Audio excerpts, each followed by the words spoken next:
जैसे मान लीजिए हमने वॉवल की बात करी, तो वॉवल हो गए हमारे पास ए ई आई ओ यू। तो जो अब जो मेरे पास जो वर्ड्स बनेंगे ना, वो ऐसे बनने चाहिए कि इसमें वर्ड्स शुड बी लाइक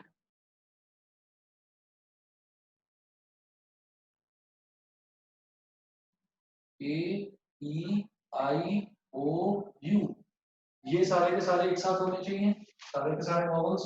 और कॉन्सोनेंट सारे के सारे एक साथ, क्यू पी और एम। इसका मतलब क्या है कि यहाँ पर मेरे पास दो पॉसिबिलिटीज हैं। एक तो ये कि A E I O you शुरुआत में आ जाए और क्यू टी एन बाद में आए, ठीक है। तो इस केस में मैं क्या करूंगा, मतलब हमारे पास दो चांसेस हो जाएंगे कि A E I O U first place पर आ जाए और Q T N second place पर आ जाए। दूसरा कि Q T N first place पर आ जाए, मतलब वॉवल्स सारे के सारे कॉन्सोनेंट्स पहले आ जाएं और वॉवल्स बाद में आ जाएं। लेकिन इन्होंने ये दे रखा है कि सारे वॉवल्स एक साथ रहने चाहिए, सारे कॉन्सोनेंट्स एक साथ रहने चाहिए। लेकिन उसके अलावा जो हमारे पास ऑप्शन है, वो ऑप्शन ये भी तो है ना कि ये जो ए ई आई ओ यू है, ये भी आपस में अरेंज होंगे, आगे पीछे शफल होंगे, ए ई आई ओ यू। और इसी तरह से ये जो क्यू टी एन है, ये भी आगे पीछे शफल हो गया, आगे पीछे अरेंज हो गए। तो हम ये कहेंगे कि considering A E I O you को एक अल्फाबेट मानेंगे, क्यू टी एन को एक अल्फाबेट मानेंगे, तो हम ये कहेंगे considering A E I O U as one alphabet and Q P N as another alphabet.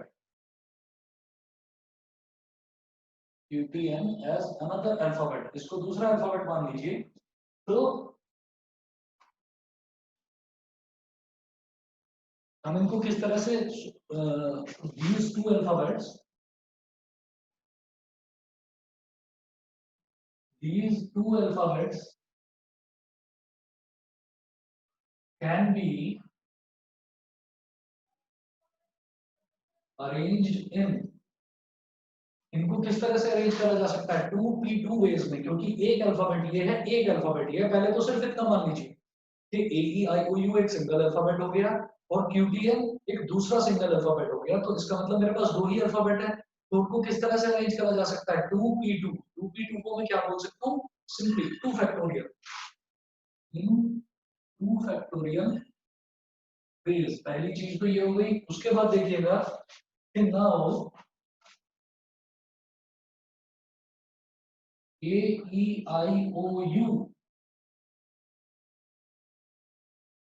will be arranged in how many ways? 5 factorial. 5 factorial ways, है ना। ये भी तो आपस में अरेंज हो गया, आगे पीछे ए पहले आ गया, फिर क्या हुआ, ई पहले आ गया, ई बाद ए बाद में आ गया, आई लास्ट में आ गया, यू पहले आ गया, मतलब आगे पीछे इनकी शफलिंग विल बी डन। कितने अल्फाबेट्स हैं, 5 हैं। तो it will be done in 5 factorial ways and Q P N will be arranged in 3 factorial ways. So required number of words, कितने वर्ड्स हो जाएंगे, इनमें सारी की सारी कंडीशंस होनी ही होनी है। किसी में कोई ऑप्शन मल्टीप्लाई नहीं है कर कि देंगे। आइदर दिस और दिस, वो कोई ऑप्शन नहीं है। सब कुछ होना है। हमको ए ई आई ओ यू को एक अल्फाबेट मानना है और क्यू टी एन को दूसरा अल्फाबेट मानना है। इनको आगे पीछे अरेंज करने के सिर्फ 2 फैक्टोरियल वेज है, ठीक है। फिर ए ई आई ओ यू इनको भी आगे पीछे शफलिंग कर सकते हैं हम, तो इसके वेज 5 फैक्टोरियल। फिर क्यू टी एन को भी आपस में शफलिंग कर सकते हैं, इनके वेज कितने हो गए, 3 फैक्टोरियल। तो रिक्वायर्ड नंबर ऑफ वर्ड्स हो गया 2 factorial multiplied by 5 factorial multiplied by 3 factorial. बेटा 2 फैक्टोरियल को मैं बोलूंगा 2 into 1 5 फैक्टोरियल हो जाएगा 5 इंटू 4 इंटू 3 इंटू 2 इंटू 1 और फिर 3 फैक्टोरियल हो जाएगा 3 इंटू 2 इंटू 1। तो 2 5 जा 10 4 जा 2 5 जा 10 4 जा 40 3 जा 120 2 जा 240 3 जा 720 720 2 जा 1440। बताइए जी यही आंसर आ रहा है 1440 वर्ड्स, यही आ रहा है आंसर, बताइए। Yes, sir. ठीक है, मन्नत क्लियर है? Yes sir. ठीक है, अब मेरे को बताइए नेक्स्ट डाउट कौन सा है और किस बच्चे को डाउट है? Sir question number 4। Question number 4 देखिएगा। क्वेश्चन नंबर 3 सभी से हो गया? क्वेश्चन नंबर 3 सभी से हो गया? तो कर Yes, मैं sir. अभी करा नहीं। ठीक है,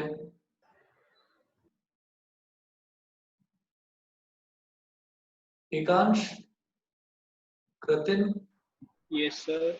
आप दोनों का होमवर्क नहीं आया है। समक्ष, तुम्हारा भी नहीं आया है होमवर्क।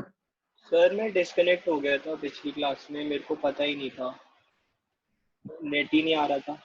कृतिन तुम देखना तुम्हारा सर होमवर्क अभी नहीं आया। इसका नहीं कर रहा हूँ कि अभी साइड बाय साइड सेट्स का भी कर रहा हूँ। करो इसको भी बेटा, थोड़ा सा देखो लोड ज्यादा है तुम्हारे ऊपर, पर करो इसको, ठीक है ना? इसको करो, बाकी सभी बच्चों का मेरे को होमवर्क आ गया है, तो आप इसी तरीके से, आपको कहने की जरूरत ना पड़े, इसी तरीके से सभी बच्चे होमवर्क भेजिए, ठीक है? और आदित्य है, अच्छा आदित्य तो अभी ऑनलाइन नहीं होगा। शिवांश तुमने भी अभी अभी मैथ्स ऑप्ट किया है, तो तुम भी इस चीज का ध्यान रखना कि काम जो है वो सारा का सारा रेगुलरली साथ में लेकर चलो, ठीक है? जरा सा भी बैकलॉग नहीं होना चाहिए। Okay sir. चलिए, अब क्वेश्चन नंबर 2 के बाद क्वेश्चन नंबर 4 उठाता हूँ मैं इसका। क्वेश्चन नंबर 4 में देखिएगा, क्वेश्चन नंबर 4 में है if the different permutations of all the letters of the word examination are listed as in dictionary. तो ये डिक्शनरी वाला क्वेश्चन है। How many words are there in this list before the first word starting with E? Starting with E, before the first word starting with E. क्या बोल रहे हैं दोबारा समझिए। हमारे पास जो अल्फाबेट्स अवेलेबल हैं वो क्या क्या है? Alphabets available E, X, A, M, I, N, A, P, I, O, M। Examination, तो इन्होंने बोला है कि एग्जामिनेशन में जितने भी अल्फाबेट्स आ रहे हैं सबको इस तरह से अरेंज करना है जैसे कि हम डिक्शनरी में किया करते हैं अरेंज, ठीक है? वैसा अरेंजमेंट करना है सारे के सारे अल्फाबेट्स का। तो इसमें ये बोल रहे हैं कि how many words are there in this list. इस लिस्ट में आपने डिक्शनरी की तरह सारे के सारे वर्ड्स को अरेंज करा, और इस लिस्ट में कितने वर्ड्स होंगे before the first word starting with E. ये ई से स्टार्ट होने वाले वर्ड से पहले पहले कितने वर्ड्स होंगे? तो सबसे पहले आप ये देखिएगा कि ये जो मेरे पास जितने भी अल्फाबेट्स हैं इसमें सबसे पहले क्या आएगा? ए। सबसे पहले ए आएगा। तो number of words starting with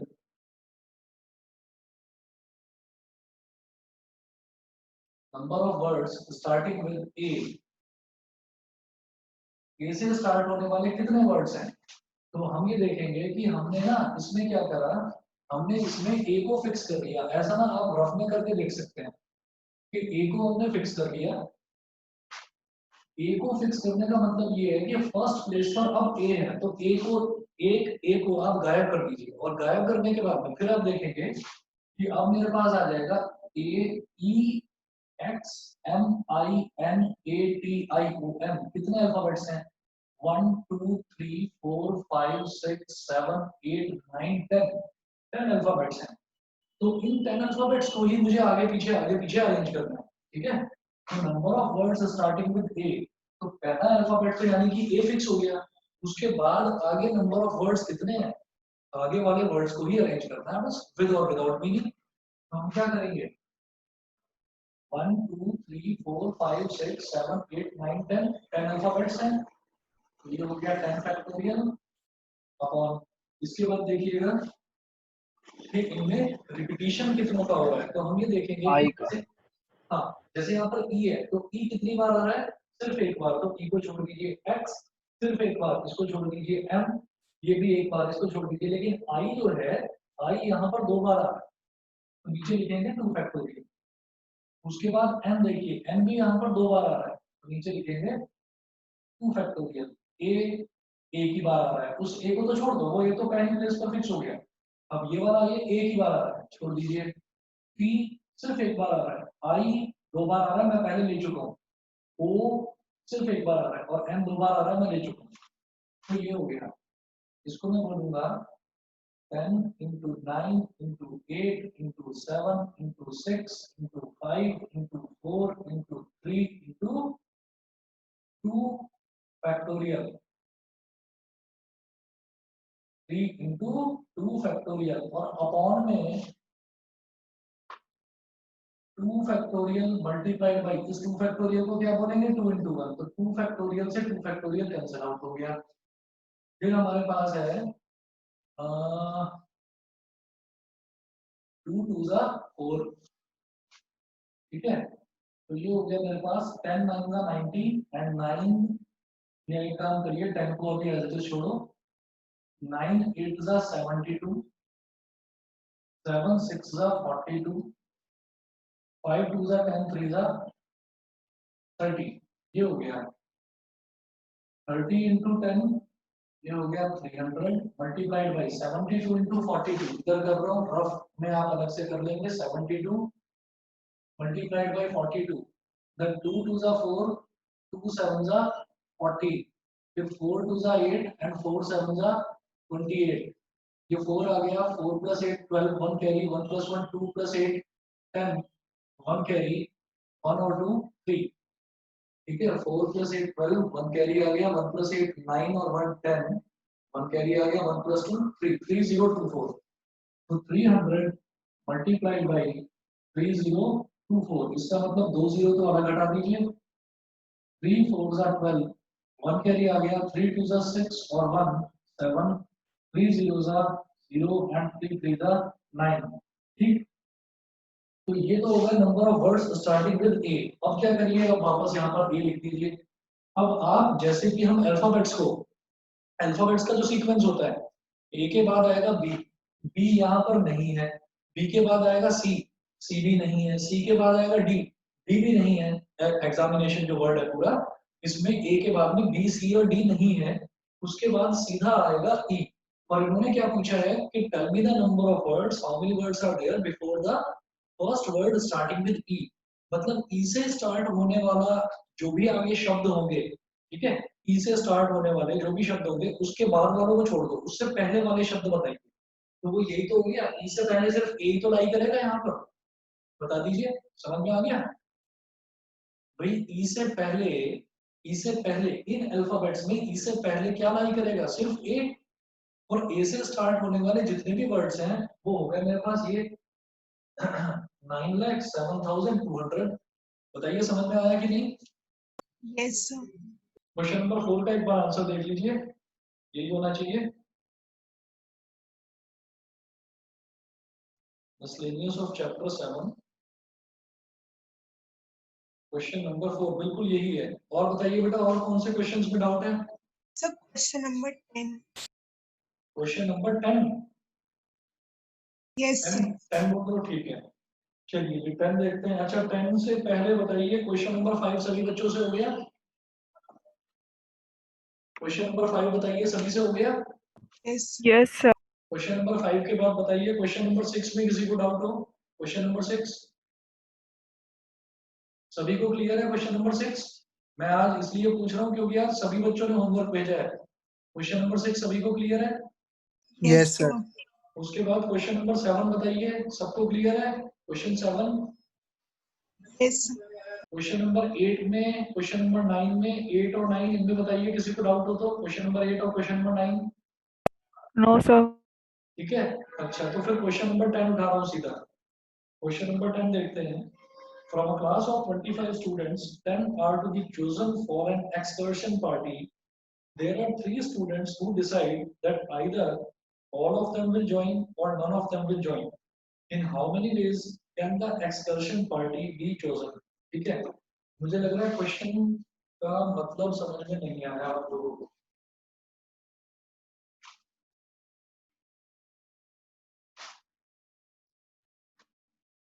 मैं ये मिटा रहा हूँ यहाँ से.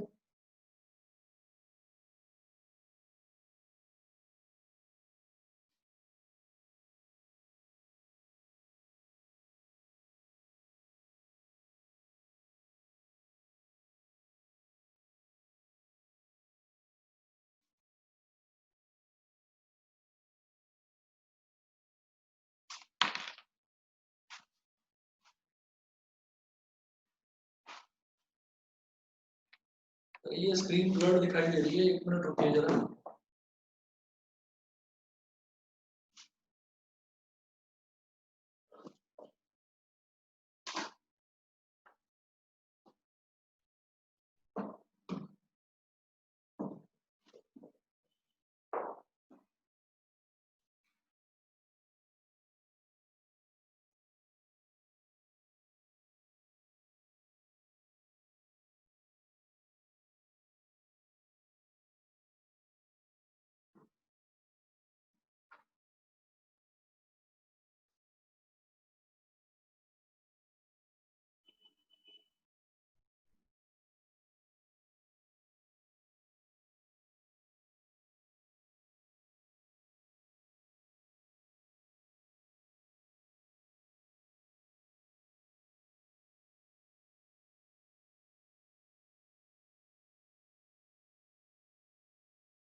अभी ठीक है. हाँ जी, जो ये क्वेश्चन है, क्वेश्चन में ये दे रखा है कि from a class of 25 students, एक क्लास है, उस क्लास में 25 स्टूडेंट्स हैं. 10 are to be chosen for an excursion party. 10 students को हमें सेलेक्ट करना है एक्सकर्शन पार्टी के लिए. कोई पार्टी है, उसके लिए 10 स्टूडेंट्स को सेलेक्ट करना है. कितने में से? 25 में से. देयर आर 3 स्टूडेंट्स, 3 स्टूडेंट्स ऐसे हैं who decide that either all of them will join or none of them will join. ठीक है. In how many ways can the excursion party be chosen? ठीक है. तो 3 स्टूडेंट्स इसमें लिखा हुआ है. There are 3 students who decide that either all of them will join or none of them will join. In how many ways can the excursion party be chosen? इसका मतलब क्या है? टोटल हमारे पास पहले ही इन्होंने बता दिया from a class of 25 students, मतलब जो भी सिलेक्शन होना है वो होना 25 स्टूडेंट्स में से ही. ठीक है. अब उसमें से ऐसा होता है कि 25 स्टूडेंट्स में से हमको एक पार्टी अरेंज करनी है. उस पार्टी में 10 are to be chosen for an excursion party. Excursion party के लिए 10 बच्चों को सेलेक्ट करना है. कितने में से? 25 में से. तो यहाँ पर 3 बच्चे ऐसे हैं, 3 बच्चे ऐसे हैं कि अगर वो 3 बच्चे सेलेक्ट होते हैं, तो बाकी सब भी सेलेक्ट हो जाते हैं. नहीं समझ में आया? मतलब 3 स्टूडेंट्स हैं, यहाँ पर लिखा है there are 3 students who decide that either all of them will join or none of them will join. मतलब बच्चों ने आपस में कुछ ऐसी बातें हो रखी हैं बच्चों की कि भाई अगर 3 स्टूडेंट्स हैं कोई, कि ये 3 स्टूडेंट्स का अगर सिलेक्शन हो जाता है इस पार्टी के लिए, तो बाकी सारे बच्चे भी जाने के लिए तैयार हैं. बाकी क्लास के मतलब टोटल कितने स्टूडेंट्स हैं? टोटल क्लास में हो गए 25 स्टूडेंट्स. ये दे रखा है. अगर वो 3 बच्चे पार्टी के लिए सेलेक्ट हो जाते हैं तो बाकी के 22 स्टूडेंट्स भी सारे के सारे रेडी हैं सिलेक्शन के लिए. और अगर वो 3 स्टूडेंट सेलेक्ट नहीं होते हैं तो बाकी के जो 20 स्टूडेंट्स हैं उनमें से कोई भी सिलेक्शन के लिए तैयार नहीं. ठीक है. तो अब जरा देखिएगा, उन्होंने पूछा है कि इन how many ways can it be done. तो हम ये कहेंगे क्वेश्चन नंबर 10 में required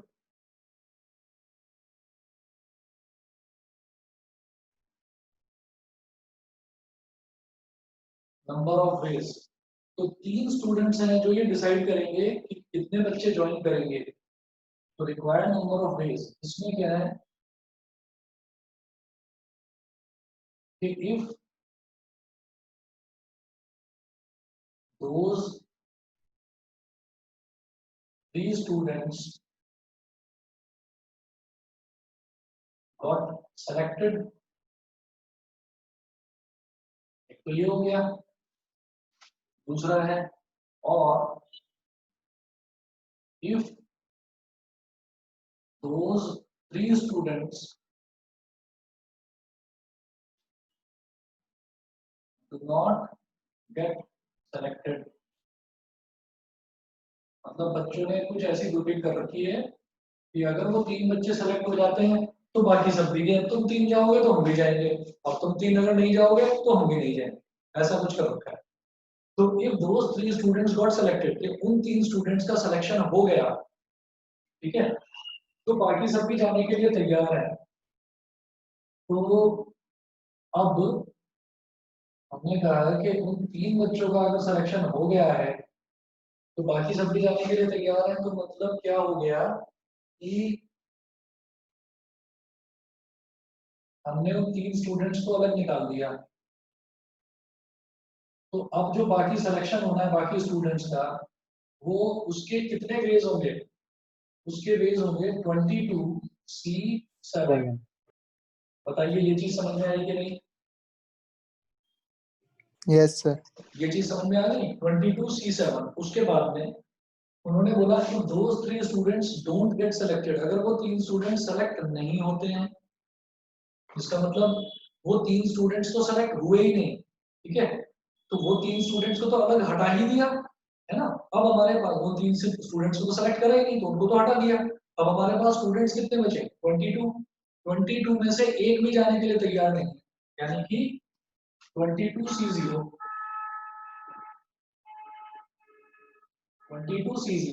ये दोनों केसेस में समझ में आ गया? बीच में प्रश्न लगाया है, Yes. प्रश्न लगाया है क्योंकि देयर विल बी 2 केसेस। एक केस तो ये होगा कि वो 3 स्टूडेंट सेलेक्ट हो गए, वो 3 स्टूडेंट सेलेक्ट हो गए, तो वो 3 स्टूडेंट सेलेक्ट हो गए तो बाकी के जो 7 स्टूडेंट्स हैं वो 22 में से सेलेक्ट होंगे, तो बाकी 22 के 22 जाने के लिए तैयार है, ठीक है। और दूसरा केस क्या है कि वो 3 स्टूडेंट सेलेक्ट नहीं हुए, तो वो 3 स्टूडेंट्स तो अलग हट ही गए क्योंकि वो सेलेक्ट हुए ही नहीं है। अब जो बाकी के 22 स्टूडेंट्स हैं उनमें से कोई भी जाने के लिए तैयार नहीं है, तो 22 में से एक का भी सिलेक्शन नहीं होगा, तो 22C0। बताइए समझ गए? सर आंसर में 22C10 दे रखा है, दूसरा वाला मतलब 22C10 जो 0 की जगह 10 दे रखा है आंसर में। 22C10 दे रखा है, मतलब 2 ऑप्शन दे रखे हैं, दिस प्लस नहीं दिस। सर, बस ये सेम स्टेटमेंट है, 22C7 प्लस 22C10। 22C10 दे रखा है, अच्छा। तो 22C10 दे रखा है ना, उन्होंने किस तरीके से करा है, these students decide 22C10 मेरे हिसाब से अगर हम दोनों को ऐड भी करेंगे ना तो भी वैल्यू सेम आएगी, एक बार चेक कर लीजिए। अगर मान लो, क्योंकि वो बड़ी वैल्यू है इस वजह से कैलकुलेट करना थोड़ा मुश्किल है, मतलब जैसे 22C10 है तो इसको हम ऐसे करेंगे 22 फैक्टोरियल अपॉन 22 माइनस 10 यानी कि 12 फैक्टोरियल इंटू 10 फैक्टोरियल। तो वैल्यू थोड़ी सी बड़ी आएगी यहाँ पर भी और यहाँ पर भी, ठीक है। देखिए इन्होंने तो ये कहा कि भाई 3 स्टूडेंट्स हैं, वो 3 स्टूडेंट्स डिसाइड करेंगे कि whether either all of them will join or none of them will join, ठीक है। In how many ways can the expression party be chosen, ठीक है। तो आप एक काम करिएगा, ये तो करना मेरे लिए यहाँ पर बहुत बड़ा हो जाएगा, आप एक काम करिएगा इसको भी सॉल्व करना, और 22C7 प्लस 22C0 इसको भी करना सॉल्व। आपका रिजल्ट मेरे हिसाब से सेम आना चाहिए। सर सेम नहीं आ पाएगा।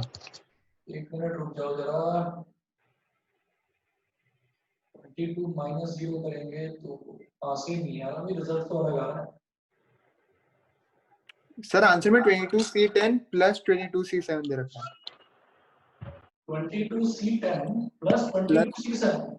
यस सर C10 तब होगा ना तब जब तीनों में से कोई भी नहीं, उन 3 स्टूडेंट्स में कोई भी नहीं करा और अगर 3 स्टूडेंट्स को हटा दिया तो बाकी के 22 में से सेलेक्ट कर रहे हैं 10 There प्लेसेस are के three लिए। students who decide that either all of them will join or there are three students who decide that either all of them will join. 3 students का अगर सिलेक्शन हो गया तो वो 22 C7 ये तो ठीक है, और अगर उन 3 का सिलेक्शन नहीं हुआ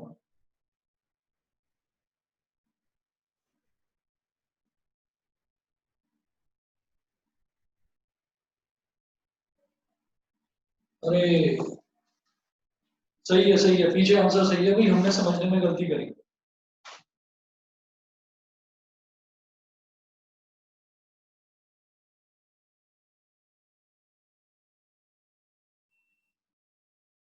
अब समझिएगा, बहुत सिंपल सी चीज है। एक चीज है जो मैंने समझने में गलती करी, इसमें लिखा हुआ है कि from a class of 25 students 10 are to be chosen for an excursion party. 10 students जो हैं वो एक्सकर्शन पार्टी के लिए सेलेक्ट किए जाने हैं, सेलेक्ट करेंगे स्कूल वाले, ठीक है। तो अब इन्होंने बोला कि देयर आर 3 स्टूडेंट्स हु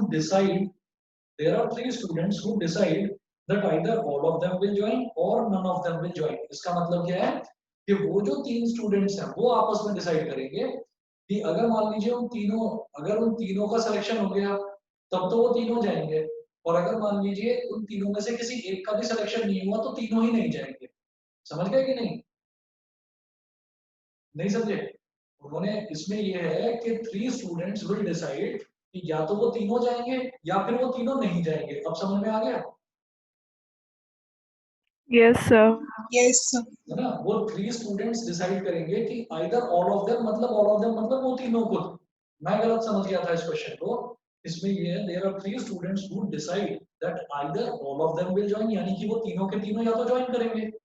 जब वो तीनों के तीनों ज्वाइन करेंगे तो इसका मतलब क्या है कि पहला वे तो ये हो गया कि 22C7 के उन तीनों ने ज्वाइन कर लिया, तो अब बाकी का सिलेक्शन जो है, बाकी कितने बचे? 22 स्टूडेंट्स बचे, ठीक है। तो 22 स्टूडेंट्स जो बचे हैं अब उनमें से 7 बच्चों को सेलेक्ट करना है। एक तरीका तो ये, और एक तरीका ये है कि none of them will join, मतलब उन तीनों में से कोई भी ज्वाइन नहीं कर रहा है। उन तीनों में से कोई भी ज्वाइन नहीं कर रहा है, तो इसका मतलब अब जो बाकी बचे हैं 22 स्टूडेंट्स, उनमें से पूरे के पूरे 10 बच्चे सेलेक्ट होंगे। बताइए, समझ गए? समझ में आ गया? Yes, sir. ठीक है। और वैल्यू क्योंकि बहुत बड़ी आएगी, इस वजह से पीछे भी इन्होंने सॉल्व करके नहीं दिखा रखा होगा, इतना सफिशिएंट है। जब बहुत बड़ी वैल्यू आ जाती है ना कॉम्बिनेशन की, तो उसको सॉल्व करके दिखाने की जरूरत नहीं, फिर इतना ही सफिशिएंट है। बताइए जी, सभी को क्लियर? Yes, sir. हाँ जी। अब मेरे को बताइए क्वेश्चन नंबर 11 सभी से हो गया? Yes, sir. क्वेश्चन नंबर 11 में Yes, किसी sir. को करवाना है? No sir. No, sir. चलिए जी, तो फिर ये चैप्टर कंप्लीट है। बता दीजिए कौन सा चैप्टर स्टार्ट करना है? So series and sequences.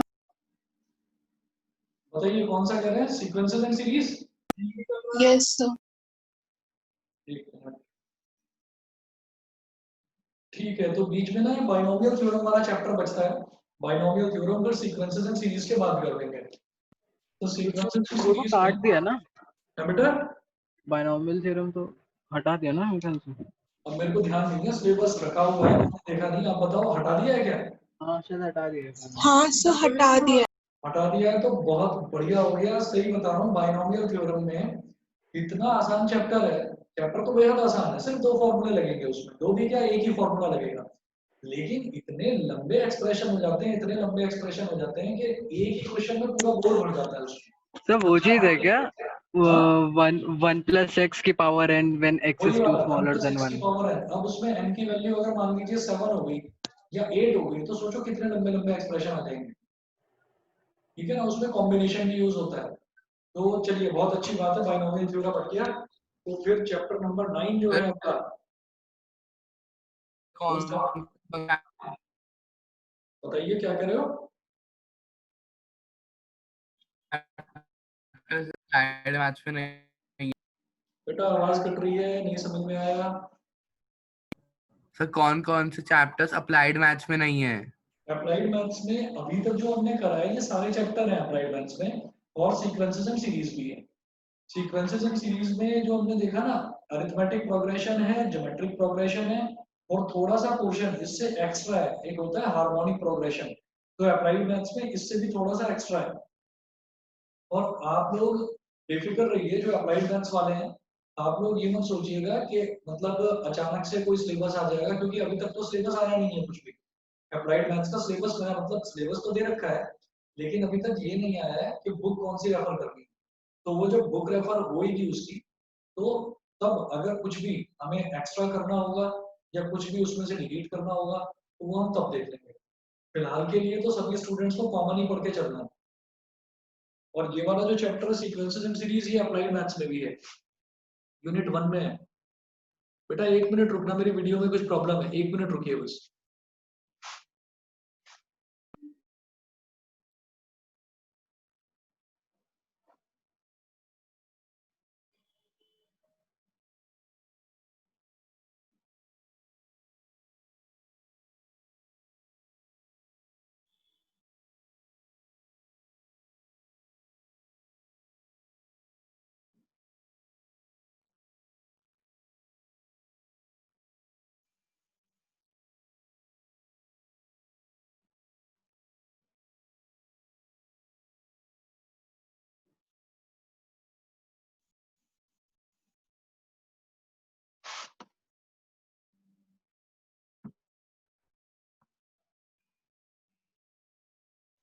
तो इसमें बस आप ये समझ लीजिएगा कि जितने भी बच्चे जो कॉमर्स वाले हैं या ह्यूमैनिटीज वाले हैं जिन्होंने अप्लाइड मैथ्स ऑप्ट किया है ना, तो अप्लाइड मैथ्स में कुछ चीजें ऐसी हैं जो साइंस वाले बच्चों के काम की नहीं होती। मतलब कॉमर्स वाले बच्चों के लिए ही स्पेशली वो डिजाइन करा गया है। उसमें क्या है कि जैसे कि सिंपल इंटरेस्ट, कंपाउंड इंटरेस्ट, वो वाली एक यूनिट है। एक है annuity. Annuity is related to shares and debentures, वो शेयर्स और डिबेंचर्स से रिलेटेड है। तो ये चीज है। और थोड़ा सा उसमें जो है फाइनेंशियल अकाउंटिंग भी है। ठीक, तो ये जो 2-3 यूनिट्स हैं, वो 2-3 यूनिट्स एक्स्ट्रा हैं। वो 2-3 यूनिट्स का मैंने अभी कल या परसों, नहीं कल रात को ही मैंने बात करी थी। जो पब्लिशर हैं उनसे मैंने बात करी थी, तो उन्होंने बताया था कि अभी तक बुक्स पब्लिश हुई नहीं है एनसीईआरटी की। और अगर इन केस बुक्स पब्लिश नहीं हो पाती हैं, तो ये क्या करेंगे कि जैसे आप लोगों के पास अगर अभी एनसीईआरटी है ना, तो मैं आपको एक चीज दिखाता हूँ। एनसीईआरटी बुक में बिल्कुल जहां पर हमारे टोटल इसमें 16 चैप्टर्स दे रखे हैं, तो बिल्कुल जो लास्ट है ना, लास्ट में आप ये देखिएगा, लास्ट में 16 चैप्टर्स के आंसर्स के बाद में लास्ट में ये दे रखा है सप्लीमेंट्री मटेरियल, ये दे रखा है। तो ये जो सप्लीमेंट्री मटेरियल है, इसी तरीके से अब से कुछ साल पहले भी, 7 या 8 साल पहले भी सिलेबस में कुछ चेंजेस आए थे। तो कुछ नई यूनिट्स इंक्लूड करी गई थी कॉमर्स वाले स्टूडेंट्स के लिए। तो उसमें उन्होंने क्या करा था कि सप्लीमेंट्री की एक छोटी सी बुक वो अलग से आ गई थी, और ये बता दिया था कि आपको मेन जो एनसीईआरटी की बुक है उसमें से कितने चैप्टर्स करने हैं, और सप्लीमेंट्री के तो सारे करने हैं। तो सप्लीमेंट्री का कोई हो सकता है, जो चांसेस है कि सप्लीमेंट्री मटेरियल की कोई एक पतली सी बुक आपके लिए एक्स्ट्रा आ जाएगी, और इसमें से कुछ चैप्टर्स ऐसे हैं जो डिलीट कर देने होंगे, वो आपके पढ़ने के मतलब के नहीं। सर हाँ जी बताइए। तो वो जीरो फैक्टोरियल प्रूव करके दिखा दीजिए। ठीक है जी, वो भी देखते हैं। हम्म,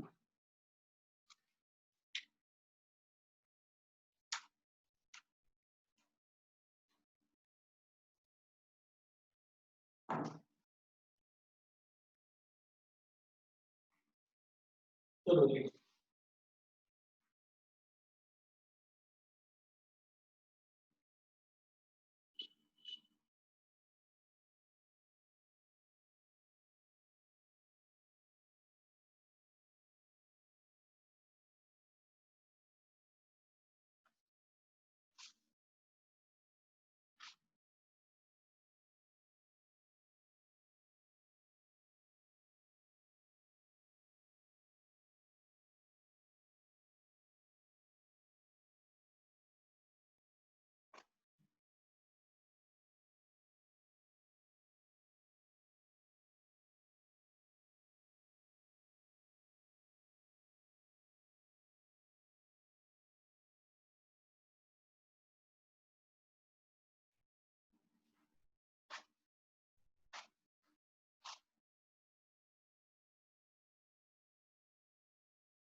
देखिए जैसे हमने ये देखा था कि कोई भी फैक्टोरियल जो है, किसी भी फैक्टोरियल की अगर हम बात करते हैं तो उसमें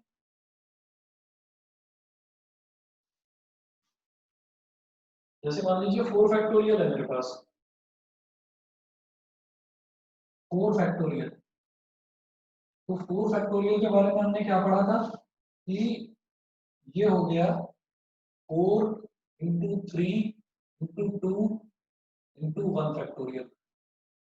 ठीक है, इंटू 1 फैक्टोरियल क्या, इंटू 1। तो मतलब हमें क्या करना होता है कि नेचुरल नंबर्स में चलना होता है कि कोई भी नंबर है उसका फैक्टोरियल दे रखा है, तो हमें क्या करना होता है कि हम सब्ट्रैक्ट करते चले जाते हैं उसमें से एक एक नंबर और मल्टीप्लाई करते चले जाते हैं उसको यहाँ 1 तक। ठीक है, अब इसी तरीके से अगर मान लीजिए हम ये कहें कि जैसे मान लीजिए यहाँ पर ये 4 फैक्टोरियल है, और मैंने आपको कई बार बताया है कि 4 फैक्टोरियल में हम ऐसा करते हैं कि 4 मल्टीप्लाई बाई 3 मल्टीप्लाई बाई, अब अगर मैं 1 तक नहीं जाना चाहता, मैं 2 पर ही रुकना चाहता हूँ, तो मैं इसको बोल देता हूँ 2 फैक्टोरियल, 4 इंटू 3 इंटू 2 फैक्टोरियल। ठीक है, अच्छा अच्छा, अब अगर मान लीजिए इसी को मैं ऐसे लिखूं 4 इंटू 3 फैक्टोरियल के, मैं अब 2 तक भी नहीं जाना चाहता, तो मैं इसको लिख दूंगा 4 इंटू 3 फैक्टोरियल। पहले ये बता दीजिए ये तीनों चीजें तो एक ही बात है, ये जो तीनों चीजें हैं इन तीनों चीजों का मतलब तो समझ में आ गया, ये तो एक ही मतलब है ना इसका। तो Yes, sir. बताइए, अर्श क्लियर है? Yes sir. ठीक है, अब इसी तरीके से यहां से मैंने जनरल फॉर्मूला डिराइव कर लिया, तो मैं ये कहूंगा तो generally you can say that generally we can say that n factorial is equal to n multiplied by n minus 1 factorial। ये बता दीजिए, n factorial is equal to n multiplied by n minus 1 factorial। ये clear है भाई? यही तो चीज है कि अगर 4 फैक्टोरियल है तो 4 फैक्टोरियल को मैं क्या लिख सकता हूँ, 4 इंटू 3 फैक्टोरियल। Yes, sir. ऐसे ही अगर 5 फैक्टोरियल होता तो मैं क्या लिखता, 5 इंटू 4 फैक्टोरियल। 6 फैक्टोरियल को मैं लिखता 6 इंटू 5 फैक्टोरियल। तो जैसे n फैक्टोरियल है इसको मैंने लिख दिया n into n minus 1 factorial. Now if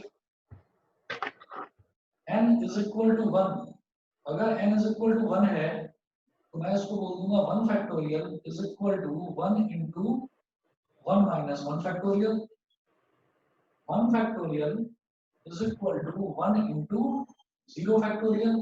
अब हमने जो ये फैक्टोरियल के लिए प्रूफ देखा ना, तो फैक्टोरियल के लिए हमने ये देखा था कि फैक्टोरियल क्या होता है कि किसी भी नंबर का अगर मैं फैक्टोरियल निकाल रहा हूँ तो मैं घटते घटते घटते घटते 1 तक पहुंच जाऊंगा मल्टीप्लाई करते करते।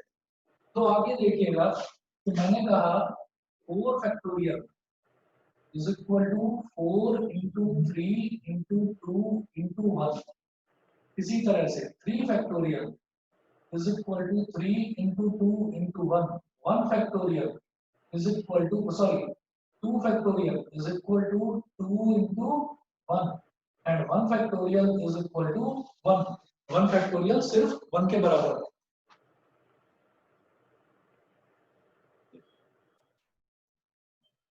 मेरी वीडियो अटक रही होगी, देख लीजिएगा, 1 मिनट रुक जाइए, अभी चालू हो जाएगी बस।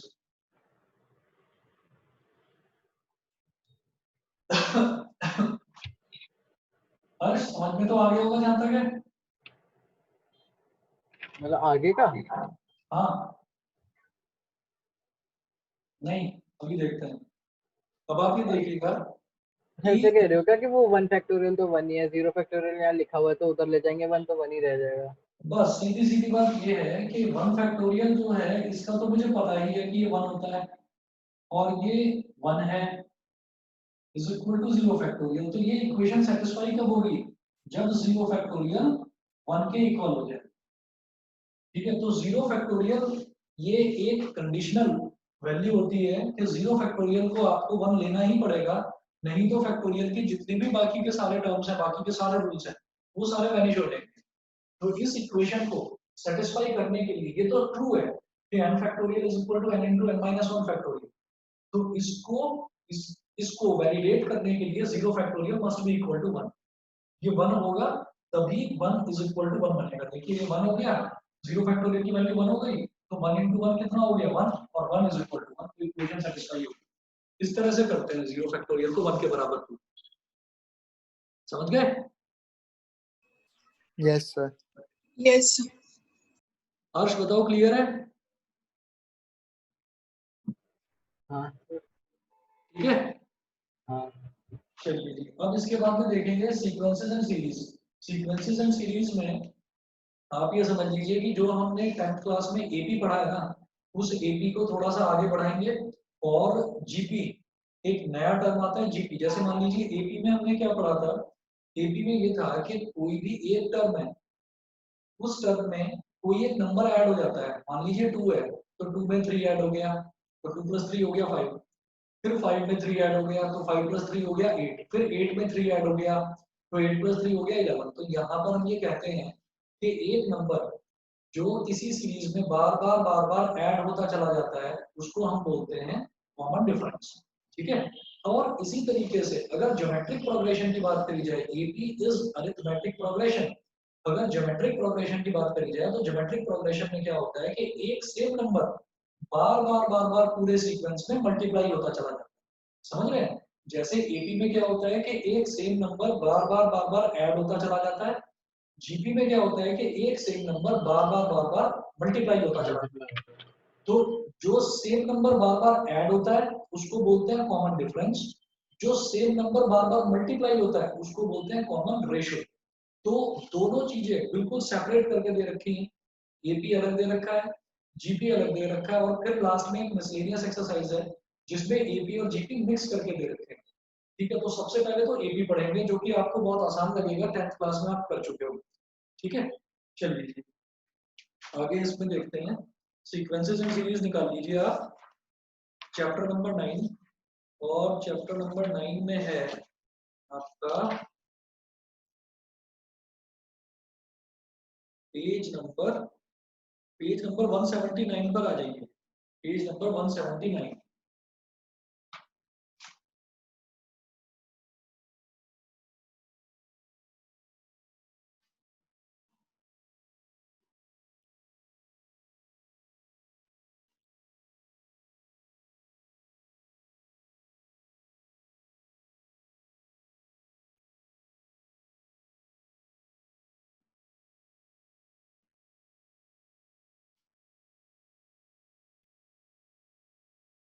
देखिए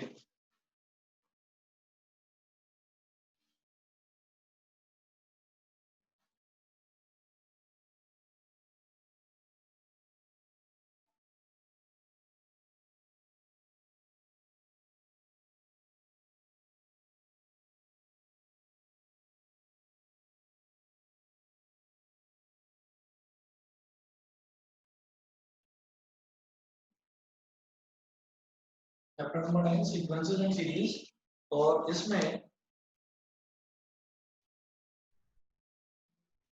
देखिएगा कि पेज नंबर 179 पर अभी इन्होंने कुछ भी नहीं बताया है कि क्या एपी है और क्या जीपी है, अभी कुछ भी नहीं बताया, अभी ये सिर्फ टर्म्स की बात कर रहे हैं। तो आप ये देखिएगा पेज नंबर 179 पर एग्जांपल नंबर 1 है,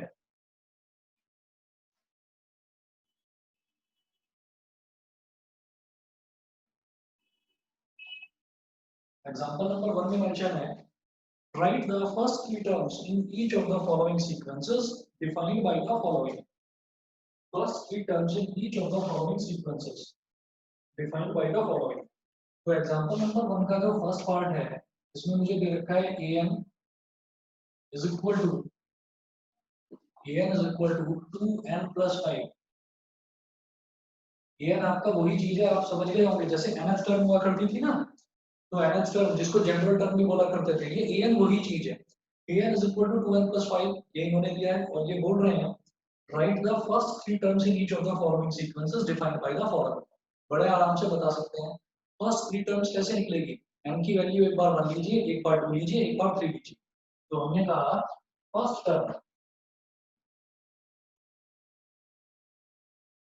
फर्स्ट टर्म क्या हो गई, n इज इक्वल टू 1, मतलब a1 is equal to 2 into 1 plus 5, क्या हो गया 7। फिर सेकंड टर्म का मतलब n इज इक्वल टू 2, तो ये हो गया a2 is equal to 2 into 2 plus 5, ये हो गया 9। उसके बाद थर्ड टर्म है, इसमें लेते हैं n इज इक्वल टू 3, ये हो गया a3 is equal to 2 into 3 plus 5, तो 2 3 का 6 प्लस 5 कितना हो गया 11। बताइए जी, समझ में आ गई है तीन टर्म्स? बिल्कुल सिंपल है, 10th क्लास में आप लोग कर चुके हैं। Yes, sir. Yes, sir. ठीक है, चलिए उसके बाद देखते हैं सेकंड पार्ट इसका। सेकंड पार्ट में गिवन है n is equal to n minus 3 upon 4।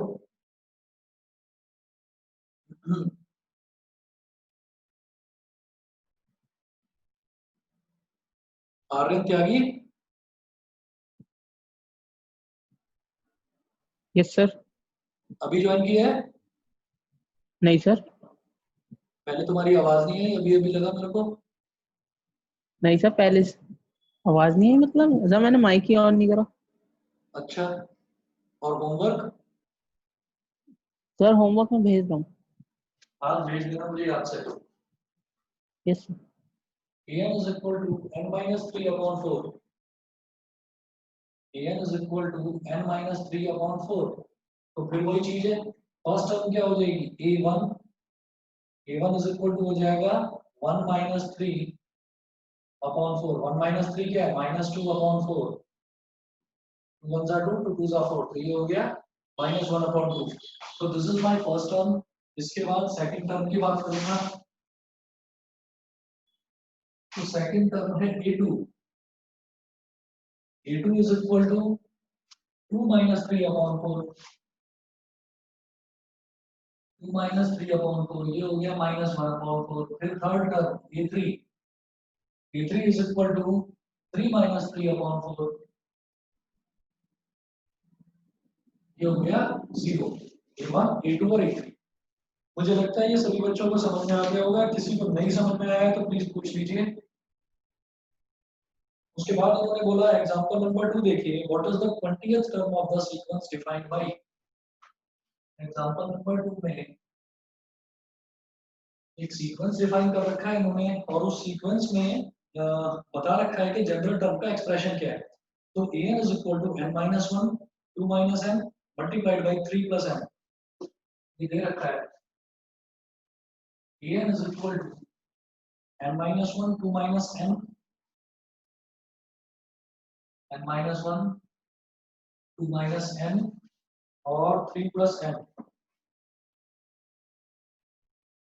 पूछ रहे हैं कि आपको 20th टर्म बतानी है। 20th टर्म का मतलब क्या है कि जहां पर भी n है, n की जगह आप 20 सब्स्टिट्यूट कर दीजिए बस, और 20th टर्म आ जाएगी। तो ये हो जाएगा a20 is equal to 20 minus 1 bracket में 2 minus 20 और तीसरे ब्रैकेट में 3 plus 20। ठीक है, ये हो गया। तो 20 minus 1 हो गया बेटा 19, और 2 minus 20 हो गया माइनस का 18, और 3 plus 20 हो गया 23। ठीक, 19 को और 23 को मल्टीप्लाई कर दो, 19 3 जा 57, 5 कैरी आ गया, 19 2 जा 38 और 5 43, multiplied by minus 18। So -7866. Minus 7866, सीधा मल्टीप्लाई करना है, आप लोग देख लीजिएगा। तो 20th टर्म आ गई माइनस 7866। एग्जांपल नंबर 3 देखिएगा, let the sequence an be defined as follows. एक सीक्वेंस दे रखा है मुझे an, और वो कुछ इस तरह से डिफाइंड है, इसको समझना। एग्जांपल नंबर 3 में जो सीक्वेंस दे रखा है उसमें मुझे पहले से ही बता रखा है कि फर्स्ट टर्म यानी कि a1 इज इक्वल टू 1 है। a1 इज इक्वल टू 1 है, ये दे रखा है।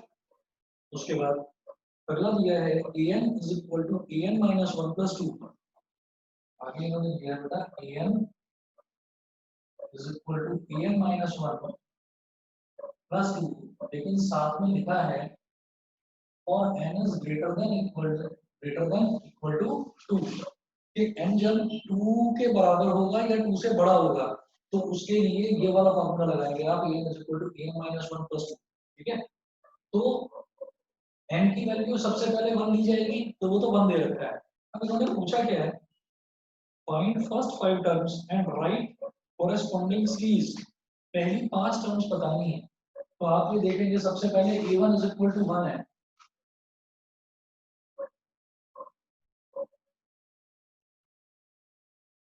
a1 इज इक्वल टू 1, ये तो गिवन है। फिर फॉर्मूले के हिसाब से a2 is equal to a2 minus 1, a2 minus 1 plus 2, a2 minus 1 कितना हो गया a1 प्लस 2, और a1 कितना था 1, तो 1 प्लस 2 ये हो गया मेरे पास 3। फिर अगला निकालेंगे a3, तो as per this formula a3 क्या हो जाएगा a3 minus 1 plus 2, a3 minus 1 plus 2। अब a3 माइनस 1 क्या हो गया a2 प्लस 2, a2 मैंने कैलकुलेट कर लिया था 3, तो ये हो गया 3 प्लस 2 इज इक्वल टू 5। उसके बाद अगला a4 क्या हो जाएगा as per this formula a4 minus 1 plus 2, a4 minus 1 क्या हो जाएगा a3 प्लस 2, और a3 क्या है अभी निकाला, a3 की वैल्यू है 5, 5 प्लस 2 इज इक्वल टू 7। फिर अगला a5 क्या हो जाएगा a5 माइनस 1 प्लस 2, 5 माइनस 1 होता है 4, तो a4 प्लस 2, a4 क्या हो गया 7 प्लस 2 इज इक्वल टू 9। ठीक है, तो इसका मतलब मेरे पास यहाँ पर क्या हो गया, मेरे पास यहाँ पर 5 टर्म्स आ गई जो इन्होंने पूछी थी, और इन्होंने बोला है राइट द कोरेस्पोंडिंग सीरीज। आप कोरेस्पोंडिंग सीरीज लिखिए। सीरीज मतलब कि शुरुआत की जो 5 टर्म्स हैं वो लिखनी है आपको, a1 a2 a3 a4 a5, that is a1 is 1, a2 is 3, a3 is 5, a4 is 7 and a5 is 9। ये हो गया। बताइए जी, क्लियर है सभी को? Yes. हाँ जी बताइए। सर बुक में बीच में प्लस इन्होंने क्यों लगाया है? क्योंकि हमें पता तो है नहीं कि कौन सी सीरीज है, तो उन्होंने डायरेक्ट एडिशन क्यों लगा दिया?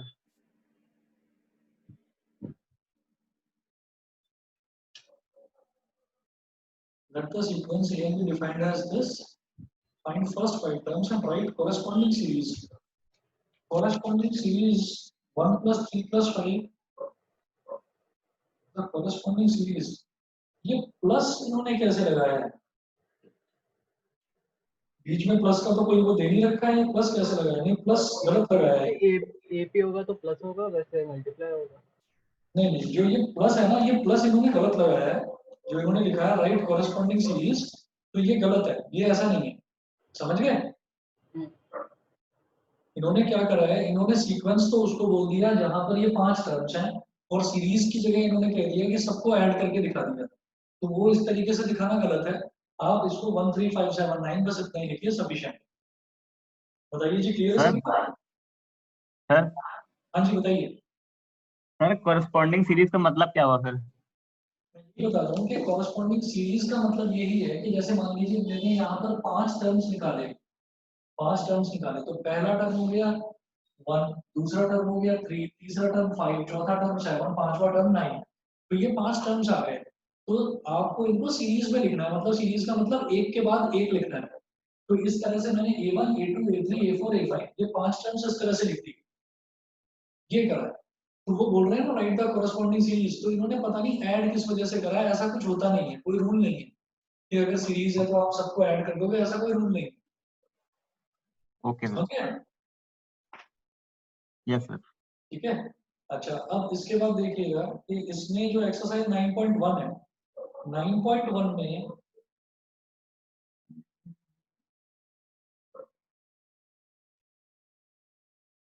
नाइन पॉइंट वन में कोई भी क्वेश्चन ऐसा नहीं है जो मैं कराऊंगा आप कर लेंगे, कोई ऐसी प्रॉब्लम नहीं।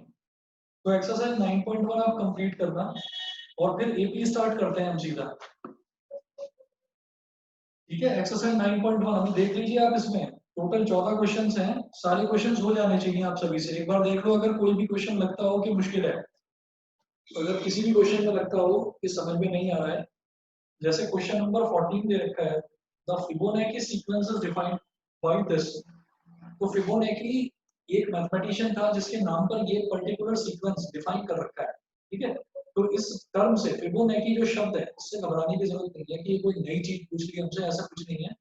आपको जो नॉर्मल मेथड पता है उसी मेथड के हिसाब से आपको इन्होंने पूछा है a n plus one upon a n बताना है for n is equal to 1 2 3 4 5।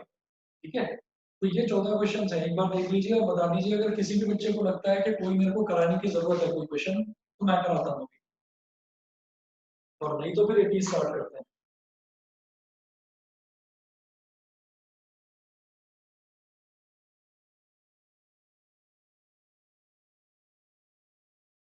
बताइए जी, चलें फिर आगे चलें, कर लेंगे अपने आप।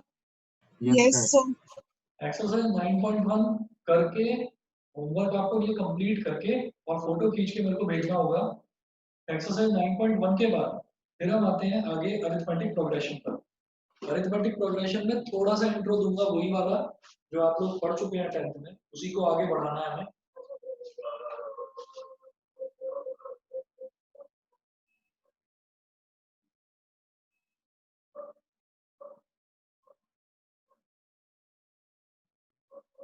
सर होमवर्क आपको व्हाट्सएप पे सेंड करना होगा? हाँ जी, फोटो खींच के और मुझे व्हाट्सएप कर देना। Okay sir. देखिए अरिथमेटिक प्रोग्रेशंस,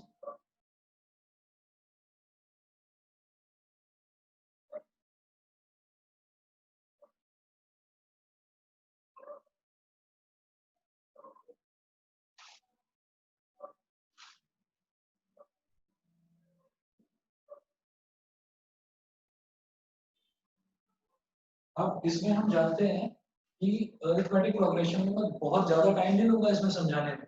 जो हम लोगों को जो पहले से ही पता है उसके बारे में बात करता हूँ। ये फर्स्ट टर्म जो होती है, फर्स्ट टर्म को हम बोल देते हैं ए या फिर ए वन, एक ही बात है। चाहे ए बोल दीजिए सिंपली, चाहे ए वन बोल दीजिए। सेकंड टर्म क्या होती है, इसको बोलते हैं ए टू।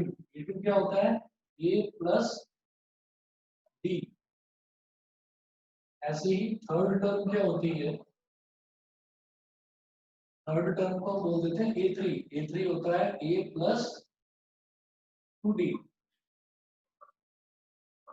फोर्थ टर्म क्या होती है, ए फोर।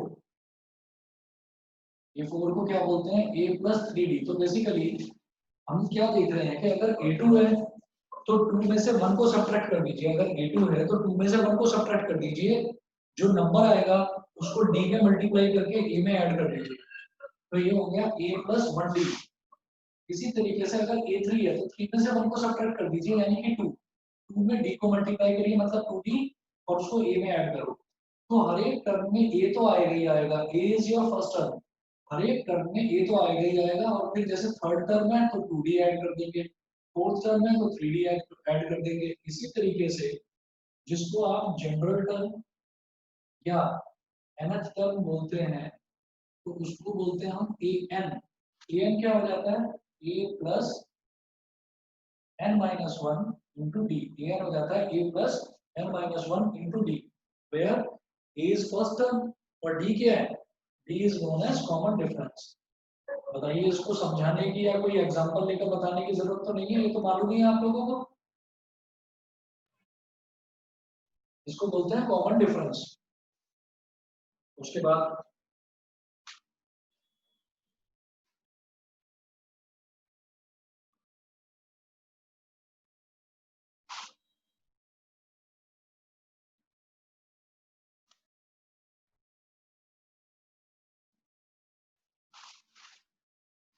उसके बाद है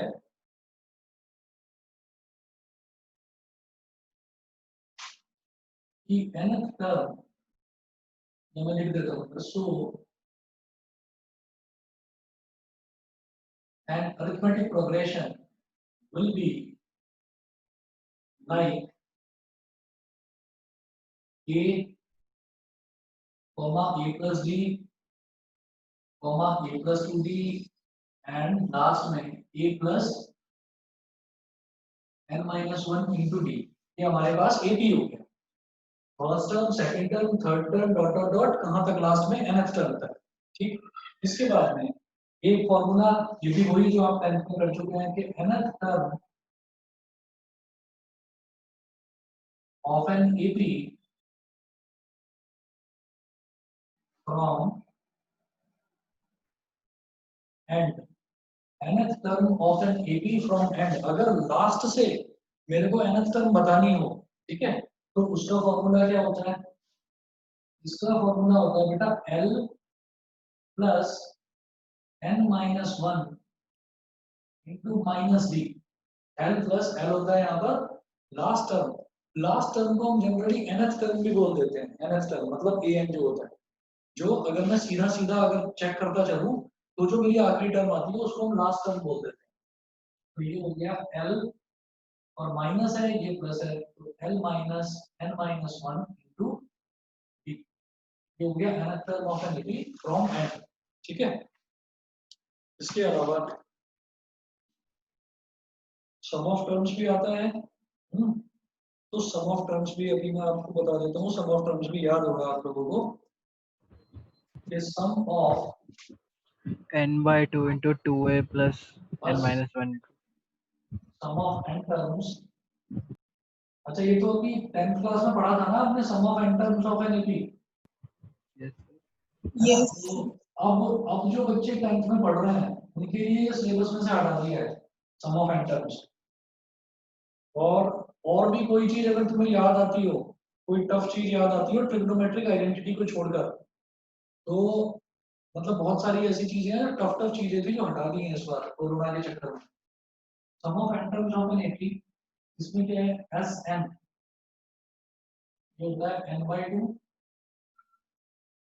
2a plus n minus 1 into D. Stats में भी हटा दिया होगा, स्टैटिस्टिक्स में से ओजाई हटा दिया, वो तो इजी था। लेस देन मोर देन ओजाई हटा दिया स्टैटिस्टिक्स में से। और बताओ रियल नंबर में जिसमें आप सब लोग लगे रहते थे, इंक्लूड्स डिवीजन लेमा हटा दिया। तो और भी अगर कोई टफ ट्रिग्नोमेट्रिक आइडेंटिटीज को छोड़कर और भी कोई टफ चीज ध्यान आ रही हो तो वो हटा दी है, बहुत सारी चीजें हटा दी हैं। चलिए जी, तो Sn is equal to n/2। Sir वो भी हटा दिया जो सिमिलर ट्रायंगल का कॉन्सेप्ट था। सिमिलर ट्रायंगल में कौन सी वाली चीज बताइए? तो वो जो बिल्कुल एंड की एक्सरसाइज, हटा दी है, वो भी हटा दी सर, फिर बचा या फिर 10th में। और सिमिलर ट्रायंगल में वो आता था, ये एक प्रूफ था, मैं भूल रहा हूँ उसको, जिसमें आप रेशो निकालते थे ना।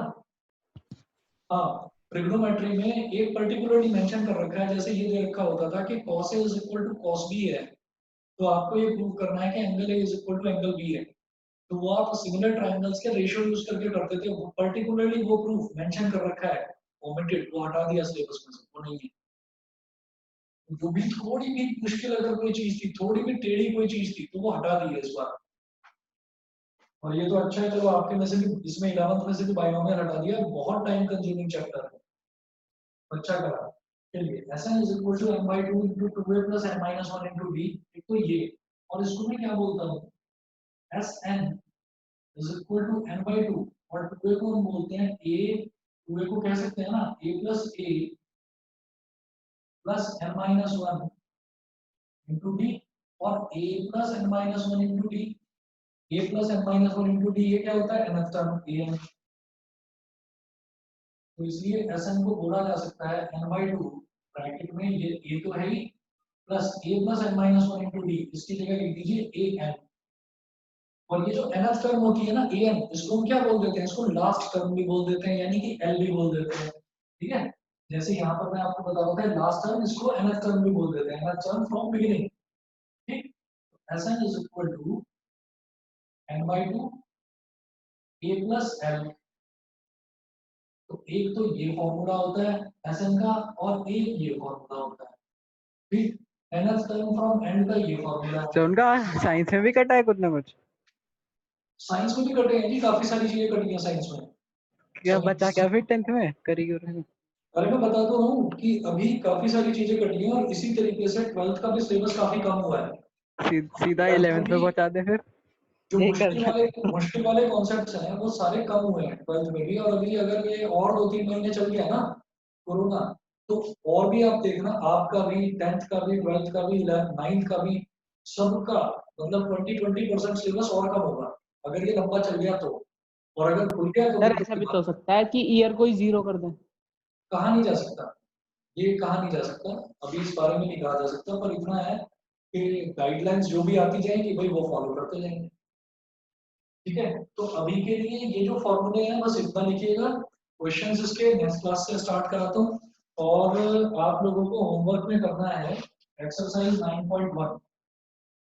कोई बड़ा होमवर्क नहीं है, और एकांश, रतिन और आर्यन त्यागी, तुम तीनों होमवर्क करके दोनों भेजोगे मेरे को।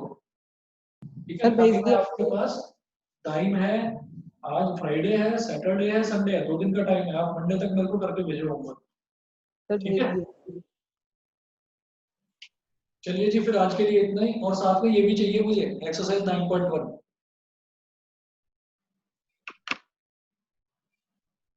सर फिर अगली क्लास कब होगी?